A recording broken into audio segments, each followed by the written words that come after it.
আজ অফিস থেকে একটু তাড়াতাড়ি বাসায় ফিরলাম। গেট খুলতেই একটু অদ্ভুত লাগলো। আমাদের বাসা সাধারণত বিকেলে খুব শান্ত থাকে, কিন্তু আজ ভেতর থেকে মানুষের গলার আওয়াজ ভেসে আসছে। মনে হয় কেউ এসেছে। জুতা খুলে ভেতরে ঢুকতেই দেখি ড্রয়িং রুমের সবাই বসে আছে। আম্মু, আব্বু, মামা, মামি, এমনকি নানুও এসেছে। আমাকে দেখেই সবাই একবার তাকায়, আবার চুপ। এই একবার তাকানো তারপর চুপ হয়ে যাওয়া জিনিসটা জীবনে খুব বেশি ভালো খবর দেয় না। আমি হালকা হেসে বললাম, কি ব্যাপার, মিটিং বসছে নাকি? কেউ কিছু বলল না। আমার বুকের ভেতর ধীরে ধীরে অস্বস্তি জমে উঠল। আমি ব্যাগটা সোফার পাশে রেখে বসলাম। তখনই চোখে পড়ে সোফার একদম কোনায় বসে আছে নীলা। ছোটবেলা থেকে একসাথে বড় হয়েছে দুজন। ঝগড়া, মারামারি, অভিযোগ, সব কিছুর লাইফটাইম পার্টনার। কিন্তু আজ ও চুপচাপ, হাত দুটো জড়িয়ে ধরে বসে আছে। আমি ভ্রুকুচকে বললাম, কিরে নীলা, তুই এত শান্ত কেন আজ? ও তাকায়, হালকা চোখ পাকায়, কিন্তু কিছু বলে না। এইটা আরও ভয়ঙ্কর। মামা গলা খাকারি দিয়ে বললেন, তুহিন, একটা দরকারি কথা আছে, এখানে বস। আমি হেলান দিয়ে বললাম, বলেন মামা। মামা একটু সময় নেয়, তারপর ধীরে ধীরে বলতে শুরু করে নানুর জমির কথা। গ্রামে যে জমিটা আছে সেটা নিয়ে দূরসম্পর্কের এক আত্মীয় কেস করার চেষ্টা করছে। কাগজপত্র নিয়ে টানাটানি চলছে। বাইরে লোক ঢুকে গেলে জমিটা পরিবারে হাতছাড়া হওয়ার ঝুঁকি আছে। আমি মন দিয়ে সব শুনলাম, তারপর ধীরে ধীরে বললাম, তো কোনো উকিল ধরেন, কাগজ ঠিক করেন। মামা এবার সরাসরি আমার চোখে তাকালেন। ওই দৃষ্টি আমি চিনি। এই দৃষ্টি মানে কথাটা সহজ না। এখানে অনেক ঝামেলা আছে তুহিন, তার মাঝে সবচেয়ে বড় কথা, আমার কোনো ছেলে নেই, তাই সবার নজর নীলার দিকে। আমি ভ্রুকুচকে বললাম, মানে বুঝলাম না। মানে সবার লোভ একটাই, যে নীলাকে বিয়ে করলে সকল সম্পত্তির মালিক হবে নীলার জামাই। যদি জমিটা পরিবারের ভেতরেই ট্রান্সফার থাকে, তাহলে আর কোনো ঝামেলাই হবে না। তো আপনারা কি সিদ্ধান্ত নিয়েছেন? আমাদের সিদ্ধান্ত হচ্ছে তোর আর নীলার বিয়ে দিতে। আমি একথা শুনতেই চমকে উঠলাম। কি বললেন? যা আমি বলেছি ঠিকই শুনেছিস বাবা। এছাড়া আমার আর কোনো রাস্তা নেই। আমার সারা জীবনের কষ্টের কামাই আমি এভাবে বিফলে দিতে চাই না। আর আমি তোকে অনেক বিশ্বাস করি, তুই নীলাকে অনেক সুখে রাখবি। মামা, আপনি সব কি বলছেন? নীলাকে বিয়ে করব মানে? বোঝার চেষ্টা কর বাবা, গ্রামে আমার অনেক শত্রু আছে। সবাই আমার ক্ষতি করার জন্য উঠে পড়ে লেগেছে। এই তো কদিন আগেও একজন হুমকি দিয়েছে, যদি তার ছেলের সাথে নীলার বিয়ে না দেই, তাহলে ওরা নীলার অনেক বড় ক্ষতি করবে। কিন্তু আমি চাই না ওই ছেলের সাথে নীলার বিয়ে দিতে। শুধু ওই ছেলে কেন, আরও যারা বাকি আছে তাদের সাথেও না। কারণ তারা নীলাকে ভালো রাখতে পারবে না। সবাই সম্পত্তির লোভে নীলাকে বিয়ে করতে চাই। এ এটা অসম্ভব, আমার পক্ষে সম্ভব না। আম্মু আসতে বললেন, তুই একটু বুঝার চেষ্টা কর তুহিন, আমরা তোকে জোর করছি না, কিন্তু পরিস্থিতি বুঝে ভাবতে বলছি। ঘরের ভেতর হঠাৎ যেন বাতাস ভারী হয়ে উঠল। সবাই আমার দিকে এমনভাবে তাকিয়ে আছে যেন আমার একটা হাঁ শব্দেই সব সমস্যার সমাধান হয়ে যাবে। কিন্তু আমার মাথার ভেতর তখন ঝড় বইছে। আমি ধীরে ধীরে উঠে দাঁড়ালাম। না মামা, এটা আমার পক্ষে সম্ভব না। নীলা আমার ছোটবেলার সঙ্গী, ঝগড়ার পার্টনার, খেলার সাথী। তাকে হঠাৎ করে বউ হিসেবে ভাবা আমি পারবো না। শুধু সম্পত্তি বাঁচানোর জন্য বিয়ে, এটা ঠিক না। আম্মু একটা দীর্ঘশ্বাস ফেললেন। মাথা নিচু করে বসে আছে। ওর হাত দুটো কাঁপছে, কিন্তু ও একটা কথাও বলছে না। মামা ভাঙা গলায় বললেন, আমি তোকে জোর করছি না বাবা, কিন্তু আমি অসহায়। মেয়ের ভবিষ্যৎ নিয়ে আমি ভয় পাচ্ছি। ভয় থাকলে আইনি ব্যবস্থা নিন, নিরাপত্তা নিন, কিন্তু বিয়ে দিয়ে সমস্যা সমাধান, এটা সমাধান না মামা। ঘরে কিছুটা কান্নার ভাঁজ ছড়িয়ে পড়ে। পরিবেশটা এমন হয়ে যায় যেন আমি ভীষণ স্বার্থপর কিছু বলে ফেলেছি, কিন্তু বুকের ভেতর থেকে একটা কথাই বারবার উঠছিল, এই বিয়ে ঠিক না। শেষে মামা ধীরে ধীরে উঠে দাঁড়ালেন। তার চোখ লাল, মুখটা কেমন ভেঙে গেছে। ঠিক আছে তুহিন, জোর করবো না, আল্লাহ ভরসা। নীলা একবার আমার দিকে তাকালো। সেই দৃষ্টিটা রাগের না কষ্টের বুঝলাম না। তারপর ওরা সবাই চলে গেল। সেদিনের পর বাড়ির পরিবেশ বদলে গেল। আম্মু আগের মতো কথা বলেন না। আমি অফিসে যাই, ফিরি, কিন্তু মনে হয় বাসার ভেতর কোথাও একটা চাপা অপরাধবোধ পড়ে আছে। কেটে গেল 15 দিন। এক বিকেলে অফিস থেকে ফিরে দেখি আম্মু রান্নাঘরে বসে আছে চুপচাপ। চুলার আগুন জ্বলছে, কিন্তু উনি নড়ছেন না। কি হয়েছে আম্মু? উনি তাকালেন, চোখ দুটো ফোলা। আম্মু ধীরে বললেন, নীলাদের গ্রামে ঝামেলা শুরু হয়েছে। ওই লোকগুলো আবার চাপ দিচ্ছে, বলেছে এই সপ্তাহেই বিয়ে না দিলে জোর করে তুলে নিয়ে যাবে নীলাকে। আমার হাতের ব্যাগ মেঝেতে পড়ে গেল। কি বলছে এসব? মামা কিছু বলছে না? তোর মামা খুব ভয় পেয়েছে। গ্রামের অবস্থা ভালো না। কাল নীলার বিয়ে ঠিক করেছে দূর সম্পর্কের এক লোকের ছেলের সাথে। তারা নাকি অনেক হুমকি ধুমকি দিয়েছে। আমার মাথার ভেতর রক্ত যেন টকবক করে ফুটতে লাগলো। চোখের সামনে ভেসে উঠল সেদিনের ড্রয়িং রুমে চুপ করে বসে থাকা নীলা। ওর কাপা হাত, নিচু চোখ। সারা রাত ঘুম হলো না। আমি বুঝলাম আমি বিয়ের বিরুদ্ধে ছিলাম, কারণ আমি বিষয়টাকে হালকাভাবে নিয়েছিলাম। কিন্তু এখন ব্যাপারটা সম্মান, নিরাপত্তা আর জোর জবরদস্তির বিরুদ্ধে দাঁড়ানো। ভোরে উঠে সরাসরি নানুবাড়ির উদ্দেশ্যে রওনা দিলাম। রাস্তা জুড়ে কুয়াশা, কিন্তু আমার মাথার ভেতর সব পরিষ্কার। ওদের বাড়ির সামনে গিয়ে দেখি বিয়ের প্রস্তুতি চলছে, কিন্তু আনন্দ নেই, সবাই চুপচাপ। আমি সরাসরি উঠোনে ঢুকে দাঁড়ালাম। তারপর জোর গলায় বললাম, এই বিয়ে হবে না। সবাই থমকে গেল। কয়েকজন পরিচিত লোক এগিয়ে এলো, রাগে চোখে তাকালো। আমি শান্ত গলায় কিন্তু শক্তভাবে বললাম, মেয়ের ইচ্ছা ছাড়া ভয় দেখিয়ে জোর করে বিয়ে, এটা বিয়ে না, অপরাধ। কেউ হাত বাড়ানোর আগে ভেবে নিন। গ্রামের কয়েকজন মুরব্বী এগিয়ে এলেন। তারা আগেই এসব ছেলেদের অত্যাচারে বিরক্ত ছিল। পরিস্থিতি ঘুরে গেল। যারা জোর করছিল তারা চুপসে গেল। কেউ আর সামনে এগোলো না। মামা এগিয়ে এসে আমার হাত ধরে কাঁদতে লাগলেন। বাবা, আমি জানতাম তুই আসবি। নীলাকে ঘর থেকে আনা হলো। ওর চোখ কান্নায় ভেজা। আমি তখন আর দেরি করলাম না। মামা, আজ যদি বিয়ে হয় ওর সম্মান বাঁচানোর জন্য হবে, জোরে না, ওর মত নিয়ে। নীলা চুপ করে মাথা নেড়ে সম্মতি দিল। গ্রামের মুরব্বীদের সামনে সাদামাটা আয়োজনেই আমাদের বিয়ে হয়ে গেল। বাসায় ফেরার সময় গাড়ির জানালার পাশে নীলা চুপচাপ বসে আছে। আগের মতো তর্ক নেই, ঝগড়া নেই। আমি হালকা হেসে বললাম, এই যে ছোটবেলার মারামারির পার্টনার, এখন থেকে কিন্তু সম্মান করে কথা বলতে হবে। নীলা চোখ পাকালো। গাড়ির ভেতর দুজনেই চুপ। রাস্তার বাতিগুলো জানালার কাছে লম্বা দাগ হয়ে কেটে যাচ্ছে। মাঝে মাঝে গাড়ির ঝাঁকুনিতে আমাদের কাঁধ হালকা ছুঁয়ে যাচ্ছে, আর দুজনের সঙ্গে সঙ্গে সোজা হয়ে বসে যাচ্ছে, যেন ইচ্ছে করে না, আবার অস্বস্তিও লুকানো যাচ্ছে না। বাসায় পৌঁছাতে রাত হয়ে গেল। রাতে রুমের দরজা খুলতেই হালকা গোলাপ আর রজনীগন্ধার গন্ধ ভেসে এলো। বিছানার চারপাশে ফুল ছড়ানো। আলোটা পুরো উজ্জ্বল না, হালকা নরম।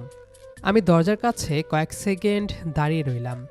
এই ঘরটা আমারই, কিন্তু আজ কেমন অচেনা লাগছে। পেছন থেকে নীলা ধীরে ধীরে ঢুকল।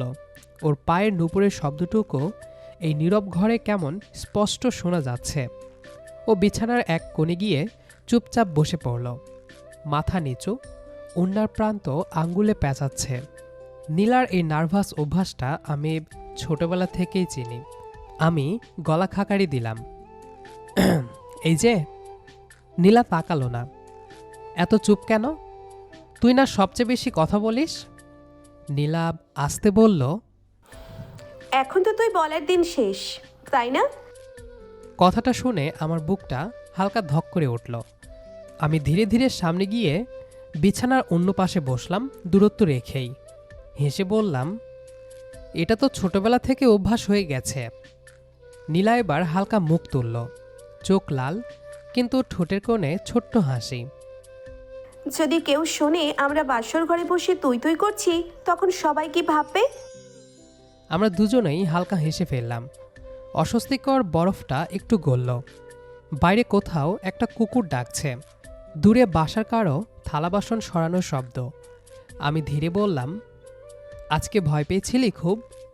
ও একটু থামল, তারপর আস্তে মাথা নাড়ল। কিন্তু জানতাম তুমি আসবে। এত ভরসা ছিল? নীলা এবার সরাসরি আমার দিকে তাকালো। ছোটবেলা থেকে কেউ আমাকে বেশি জ্বালাইলে কে আগে ঝগড়া করতে যেত? আমি হেসে ফেললাম। ওটা ঝগড়া না, ওটা ছিল ন্যায়ের পক্ষে আন্দোলন। আহা, এখন তো দেখি বড় বড় কথা শিখে গেছো। ঘরটা ধীরে ধীরে স্বাভাবিক লাগতে শুরু করলো। আমি একটু সিরিয়াস হলাম। শোন, আজকে যা হয়েছে সব খুব তাড়াহুড়োর। তুই চাইলে আমরা ধীরে ধীরে সব কিছু বুঝে নেব। কোনো চাপ নাই, আগে যেমন ছিল এখনও তেমনই থাকবে। নীলার চোখ আবার ভিজে উঠল। তুমি থাকলে আমার কিচ্ছু হয় না, ছোটবেলা থেকে এইটাই তো জানি। আমি কিছু বললাম না, শুধু মাথা নেড়ে হালকা হাসলাম। সেই হাসির ভেতরেই লুকানো ছিল দায়িত্ব, মায়া আর অদ্ভুত এক নতুন অনুভূতি, যেটার নাম হয়তো ভালোবাসা। কিন্তু আমরা এখনও উচ্চারণ করতে অস্বস্তি বোধ করছি। সেদিন রাতটা খুব সাধারণভাবেই কেটে গেল। বেশি কথা না, বেশি দূরত্বও না। দুজন মানুষ ধীরে ধীরে বুঝে নিচ্ছে তাদের সম্পর্ক বদলেছে ঠিকই, কিন্তু ভেতরে চেনা মানুষটা এখনও একই আছে। পরের দিন সকালে ভোরের রোদ হালকা করে পর্দার ফাঁক দিয়ে ঘরে ঢুকছে। বাইরে কারো হাঁটার শব্দ, রান্নাঘরে থালার টুংটাং। আমি আগে উঠলাম, কয়েক সেকেন্ড চুপ করে নীলার দিকে তাকিয়ে থাকলাম। মুখে ক্লান্তির ছাপ, কিন্তু ঘুমের ভেতর একদম শিশুর মতো শান্ত। গতকাল পর্যন্ত যে মেয়ে আমার সাথে ঝগড়া করে মাথা খেত, আজ সে আমার ঘরে আমার জীবনের অংশ হয়ে শুয়ে আছে। ভাবতে কেমন অবাস্তব লাগে। আমি ধীরে বললাম, এই শুনছ, উঠতে হবে কিন্তু। নীলাভ বালিশে মুখ গুজে বলল, আমি আজ অসুস্থ, উঠতে পারবো না। নতুন বউ অসুস্থ হলে তো মানুষ দেখতে আসবে বেশি। ও চোখ খুলে কপাল কুঁচকাল। উফ, এই বিয়ে করলে এত প্যারা সহ্য করা লাগে? সেটা বিয়ের আগে ভাবা উচিত ছিল। এখন উঠে ফ্রেশ হও। হুট করে বিয়ে হওয়ায় আব্বা আম্মু ঠিক করলেন আজ বাসায় ছোট করে দাওয়াত হবে। আত্মীয় স্বজন, কাছের মানুষজন যেন সবাই দেখে নেয় সব ঠিকঠাক হয়েছে। ড্রয়িং রুমের টেবিলে ফুল, মিষ্টি ট্রে, গ্লাসে শরবত।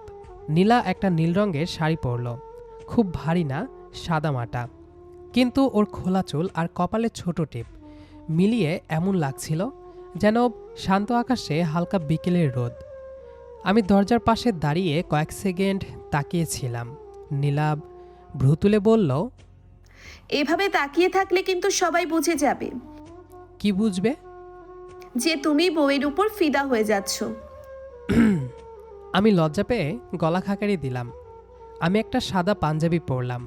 নীলা পাশে দাঁড়াতেই সবাই ফিসফিস করে বলতে লাগলো, দেখছো দুজনকে একসাথে কত সুন্দর মানাইছে। নীলার বাড়ি থেকেও সবাই এলো। মামা এসে আমার কাঁধে হাত রেখে বললেন, বাবা, তোর কাছে আমি ঋণী। আমি মাথা নিচু করলাম। মামা, এগুলো বলবেন না।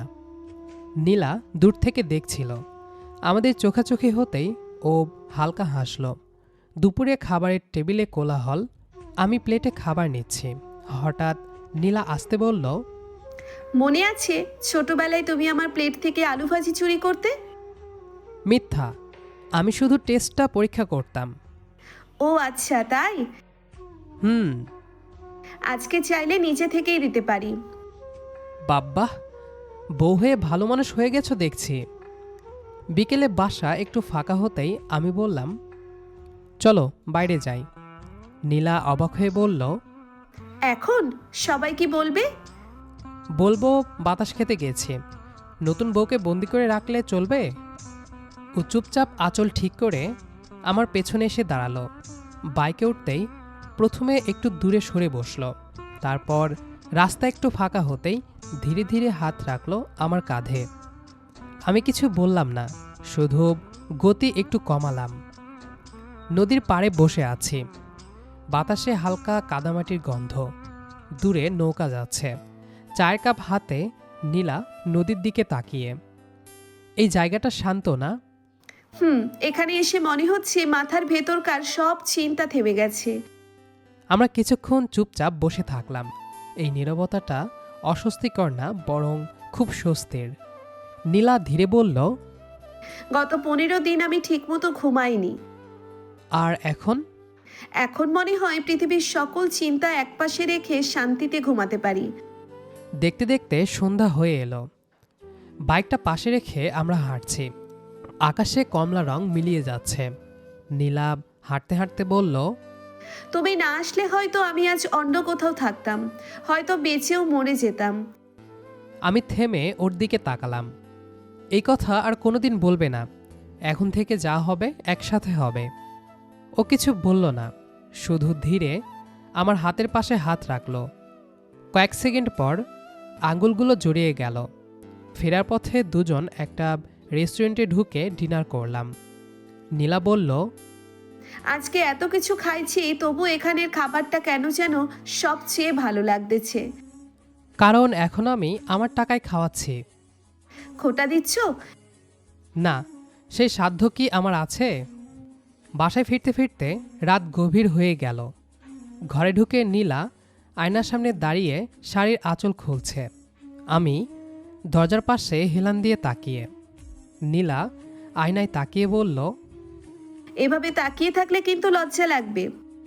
আমি তো বহুদিন ধরেই তাকাই, তুমি শুধু খেয়াল করনি। ও হালকা থেমে গেল, তারপর ধীরে বলল, আজকের দিনটা অনেক সুন্দর ছিল। আমি সামনে গিয়ে নরম গলায় বললাম, এরকম দিন আরও হবে, তবে ধীরে ধীরে।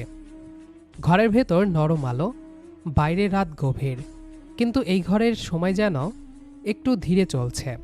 আমি সামনে এসে থামতেই নীলা আয়নার সামনে থেকে একটু সরে দাঁড়ালো।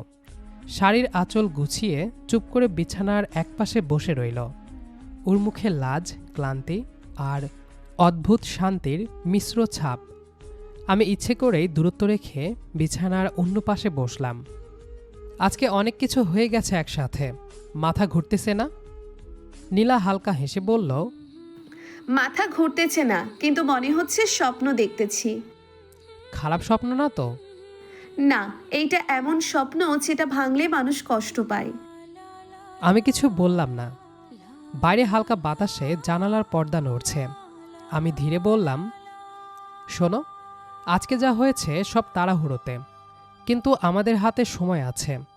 আমরা আগের মতোই কথা বলবো, ঝগড়া করব, হাসব। শুধু একটা নতুন পরিচয় যোগ হয়েছে, জাস্ট এই পর্যন্তই। নীলা ধীরে মাথা তুলে তাকালো, চোখে কৃতজ্ঞতা। তুমি একটুও বদলাওনি। আমি বদলালে তোমার ঝগড়ার পার্টনার কে হবে? নীলা হালকা হাসল। সেই হাসিতে লাজ আছে, কিন্তু ভরসাও আছে। ভোরের রোদ পর্দার ফাঁক দিয়ে ঘরে ঢুকছে। বাইরে পাখির ডাক, রান্নাঘরে হাঁড়ির ঢাকার শব্দ। আমি আগে উঠে বসে কিছুক্ষণ নীলার দিকে তাকিয়ে রইলাম। এলোমেলো চুল, শান্ত মুখ, এতদিনের চেনা মানুষ, কিন্তু আজ নতুন পরিচয়ে পাশে। আমি আসতে বললাম, এই শুনছো, সকাল হইছে। নীলা বালিশে মুখ গুজে বলল, আর একটু ঘুমাতে দাও না। আরও ঘুমালে পরে আম্মু এসে ঝাড়ু দিয়ে পিটাবে। আচ্ছা আচ্ছা, উঠতেছি। বিয়ে মানেই এত ঝামেলা? সকালে ডাইনিং টেবিলে আব্বু খবরের কাগজ পড়ছেন, আম্মু চা ঢালছেন। আমাদের একসাথে আসতে দেখে দুজনের মুখেই চাপা হাসি। আম্মু বললেন, এই দিকে বসো দুজন। নীলা চুপচাপ গিয়ে আমার পাশে বসল। ওর হাত টেবিলের নিচে গুটানো, একটু নার্ভাস বোঝা যায়। আম্মু হঠাৎ নরম গলায় বললেন, নীলামা, তোর পড়াশোনা বন্ধ থাকবে না কিন্তু। আমি ঠিক করছি এখানের ভালো একটা স্কুলে তোকে ভর্তি করাবো।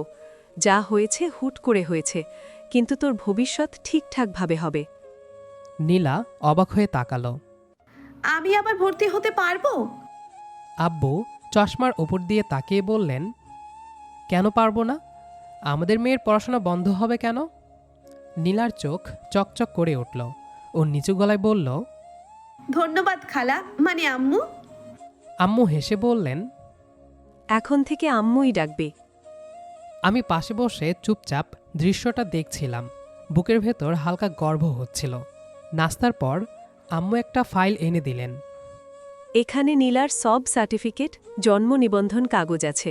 তুহিন, আজকেই ওকে নিয়ে গিয়ে স্কুলে ভর্তি করিয়ে আয়। ঠিক আছে, নীলা রেডি হয়ে আসো। নীলা দ্রুত উঠে গেল। কিছুক্ষণ পর হালকা সালোয়ার কামিজ পরে বের হলো। খুব সাধারণ সাজ, কিন্তু মুখে একরাশ নতুন উত্তেজনা। স্কুলের অফিস রুমে বসে আমরা কাগজপত্র জমা দিলাম। স্যার সব দেখে বললেন, মেয়েটা পড়াশোনায় ভালো ছিল দেখছি, ভর্তি নিয়ে সমস্যা হবে না। নীলা আমার দিকে তাকালো। চোখে সেই পুরনো দুষ্টু হাসি ফিরে এসেছে।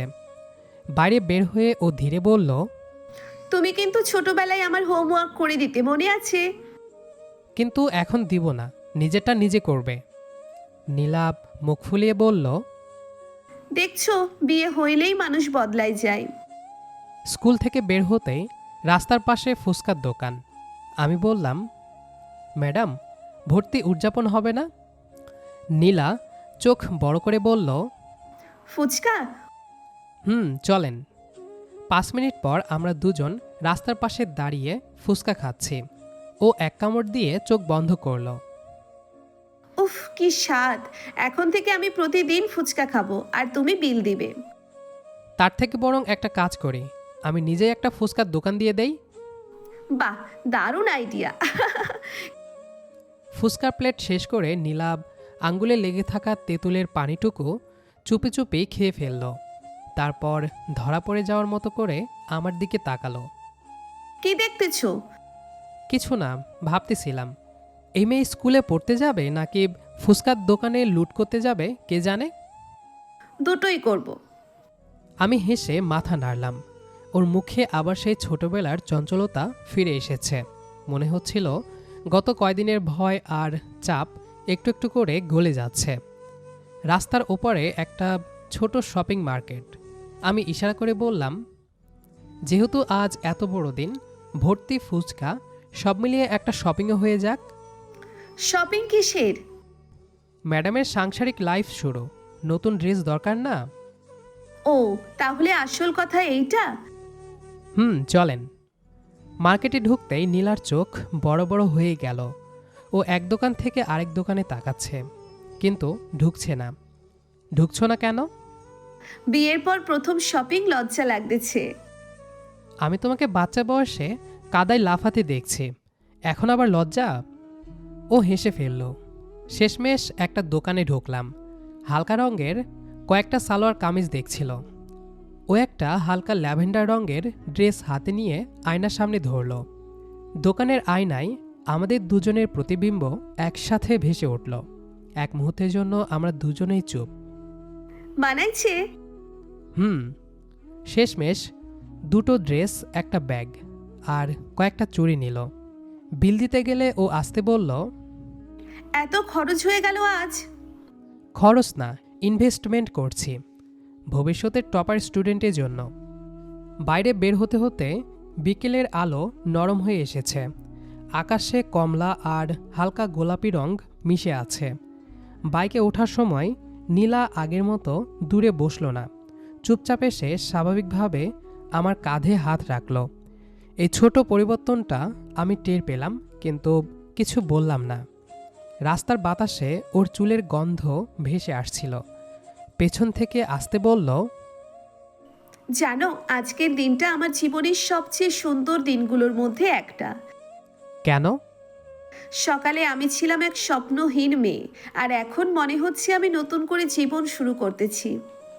তাহলে এই লাইফটা আমরা ধীরে ধীরে সুন্দর বানাই, ঠিক আছে? ও মাথা নাড়ল। কাঁধে রাখা হাতটা একটু শক্ত হলো। বাসার সামনে বাইক থামাতেই বারান্দা থেকে আম্মু তাকিয়ে আছেন। নীলা নামতে নামতে ওড়না ঠিক করলো।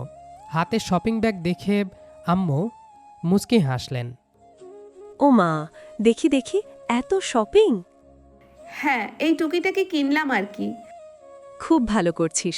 আমার মেয়ে সব নতুন করে শুরু হোক। আমি ব্যাগগুলো নিয়ে ভেতরে ঢুকলাম। ঘরটায় আজ অন্যরকম শান্তি। কোনো ভয় নেই, কোনো চাপ নেই, শুধু নতুন জীবনের নরম শুরু। নীলা দরজার কাছে দাঁড়িয়ে একবার ঘরটার দিকে তাকালো, তারপর আমার দিকে। ওর চোখে কৃতজ্ঞতা, ভরসা আর অল্প একটু লাজুক ভালোবাসা মিলেমিশে আছে। আমি হালকা হাসলাম। এই যে ম্যাডাম, কাল থেকে কিন্তু স্টুডেন্ট লাইফ শুরু। আর তোমার? আমার তো আগেই শুরু হয়ে গেছে, এখন থেকে লাইফ টাইম দায়িত্ব। নীলা চোখ পাকালো, কিন্তু হাসিটা লুকাতে পারল না। ঘরের ভেতর সন্ধ্যার আলো ঢুকছে। নতুন বই, নতুন ড্রেস, নতুন সম্পর্ক, সব মিলিয়ে আমাদের জীবনটা ধীরে ধীরে নিজের ছন্দ খুঁজে নিতে শুরু করলো। ভালোবাসা কখনো হঠাৎ করে আসে না, ধীরে ধীরে অজান্তেই আমাদের জীবনের অংশ হয়ে যায়। তানভীর আর অনুর গল্পটাও ঠিক তেমনই। ঝগড়া থেকে শুরু, আর শেষটা এক গভীর ভরসার সম্পর্কে। আপনাদের কেমন লাগলো আজকের এই গল্পটি? আপনার অনুভূতি অবশ্যই কমেন্টে জানাতে ভুলবেন না। ভিডিওটি ভালো লাগলে লাইক দিন, আর এমন আরও সুন্দর রোম্যান্টিক লাভ স্টোরি শুনতে আমাদের চ্যানেলটি সাবস্ক্রাইব করে পাশে থাকুন। আপনাদের ভালোবাসা আর সাপোর্টই আমাদের নতুন নতুন গল্প তৈরি করার অনুপ্রেরণা। আবার দেখা হবে নতুন কোনো গল্পে। ততক্ষণ পর্যন্ত ভালো থাকুন, নিজের প্রিয় মানুষদের ভালো রাখুন।